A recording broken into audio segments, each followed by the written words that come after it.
Benjamin, you're on Free Talk Live with Ian and Mark. Hey, Mark. Hey, Ian. Hey there. What's on your mind? I'm feeling very conflicted. I'm hoping maybe you guys can shed some light for me on what's happening in Libya. All the people I'm connected to in the Liberty community through your social media and whatnot seem very opposed to the international community taking action in Libya. And I kind of, feel that way, like, why embroil ourselves in another war? Because they can call it a no-fly zone, but it's another war. But at the same time, I feel like we should. I mean, it's pretty clear that Gaddafi is a crazy tyrant, and these people were getting slaughtered. And why shouldn't we at least aid them, and help them to defend themselves from him? I'm going to admit that I feel the same way. I'm a Quaker. I don't believe that war is a good solution. I don't want my tax dollars going towards this. But if somebody came by shaking a can saying, hey, how about some money to, help rebels in Libya, I don't think that I would necessarily turn them down. This is a very tough issue for me. What I fear the most from this is, what are the victors going to do? Are they? Look what happened. Saddam Hussein, we can say, was a crazy mofo that killed his people, and many opportunities to do so did so. What was the result of the invasion? The result was 125,000 people died by the State Department's numbers through WikiLeaks. Some people have said that the numbers are higher. I wouldn't hazard a guess, but I'm willing to go with 125,000 because the State Department went with it for themselves. Saddam Hussein didn't kill those kind of numbers of his own people. Gaddafi, I consider him. I don't know. I mean, this is a tough issue.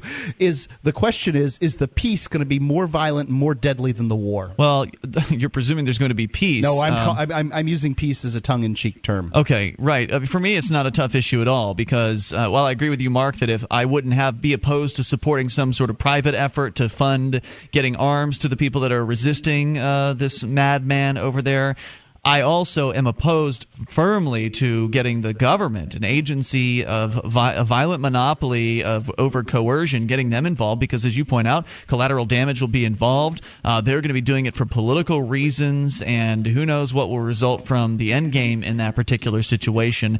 And war is the health of the state. Supporting the state engaging in warmongering actions just increases their control and their power, and it increases their ability to steal money from people and fund their buddies in the military-industrial complex. And I understand that Gaddafi is a madman.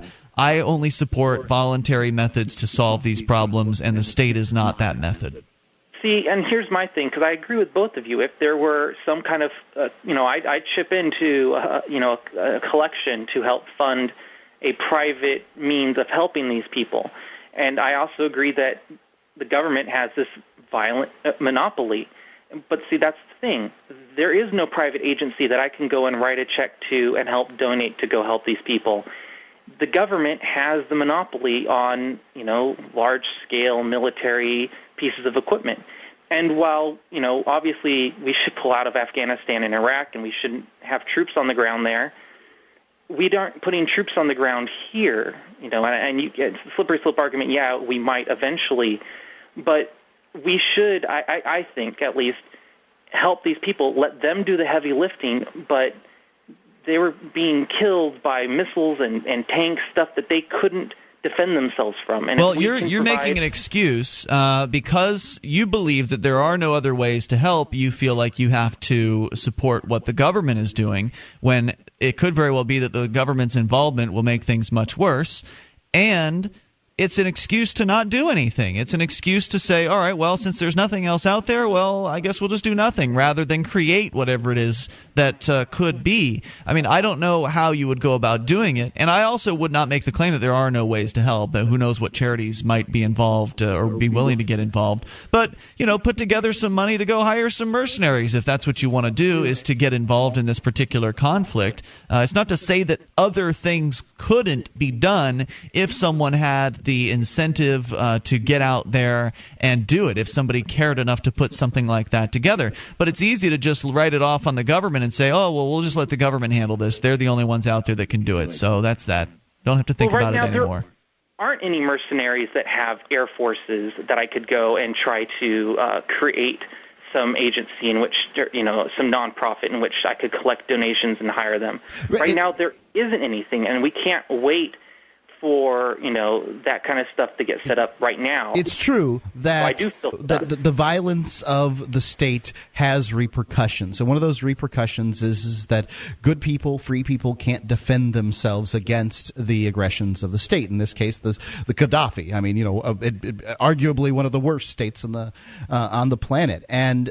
But the United States government makes it so that defense contractors can't sell these kind of items to individuals. So this, the violence has repercussions, and that's what's occurred here.